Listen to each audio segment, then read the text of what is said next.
With the construction of Birr Barracks and potential for 1,000 soldiers to be stationed there at any given time, often with prolonged periods spent confined to barracks in close proximity to one another, it was likely soldiers would die of various infectious diseases and various illnesses. If not from these, there was always the chance of accidental death too. Prior to the construction of Birr Barracks, Birr, or Parsonstown as it was formerly known, had one main burial ground, St Brendan's. This was also the location of the old Church of Ireland church. A new church replaced it in 1815, also called St Brendan's.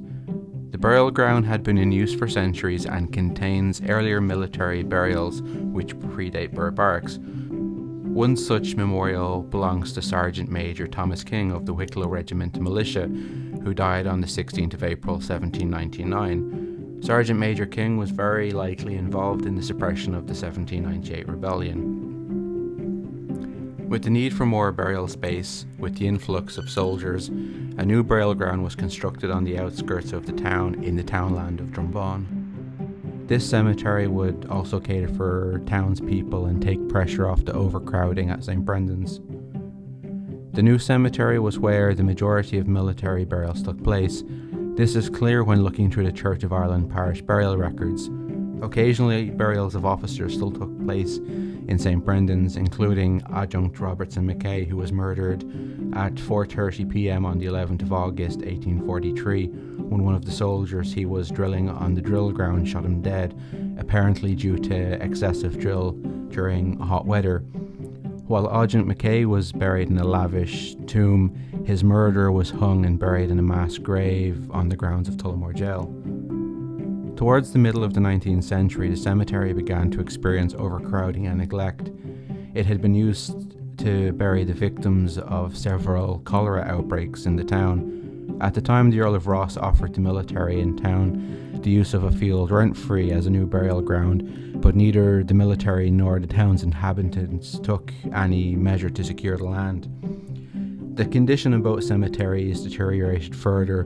Drumbawn later been described as a receptacle for vagabonds and dissolute women. It also received the unflattering name of Bully's Acre, probably owing to its state of neglect. Today the cemetery contains a few dozen memorials, many with a military connection. However, the vast majority of burials are unmarked, including the grave of drummer Francis Nugent of No. 2 Company, 16th Regiment of Foot, who was accidentally shot dead by a comrade during musketry practice on the rifle range at Clonagh Bog on the 13th of September 1852. 2 officers and 22 men had gone from the barracks to the range for mini-ball practice. Drummer Nugent had been crouching behind a mound of bog earth 4 feet high and 4 feet wide and around 3 feet thick at the top, along with Corporal Carroll at the 300-yard target. It was Corporal Carroll's job to mark the hits on the target with a stick and drummer Nugent to signal using a bugle. After several shots were fired, one shot had the misfortune to hit the top of the mound of bog earth and pass through it and strike drummer Nugent in the temple, killing him instantly. With the desperate conditions of burial grounds in Birr, the military decided to fix this problem themselves by opening a dedicated military cemetery in May 1853 in the northwest corner of the training ground, the 14 acres adjacent to the barracks. This land was already in the ownership of the War Department.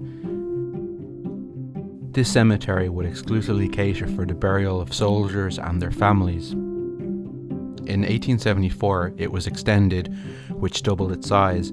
At least 300 people were buried there, including Annie Horsfall, the wife of Staff Sergeant Christopher Horsfall, Leinster Regiment. Annie was acting schoolmistress. She would have taught the younger children of the garrison in the infant school, which was attached to the Murray quarters.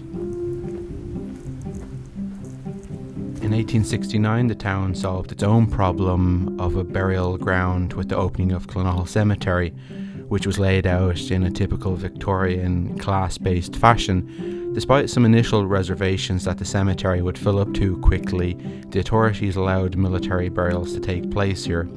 This fact can be seen today with many fine graves to officers and their wives who died in the barracks and numerous military pensioners. One such grave is to Christopher Kerrigan of the Old 3rd Regiment of Foot, a Crimea War and China War veteran who settled in Birr after his military service and took up a military appointment in Birr Barracks, which would have not been unusual for ex-soldiers. Interestingly, all his sons served in the Leinster Regiment, with one dying during the Boer War and another dying during the First World War, their deaths recorded on the headstone. Despite very little remaining of Birr Barracks today, the memorials to the dead connected with the barracks are an important reminder and legacy of Birr's military past.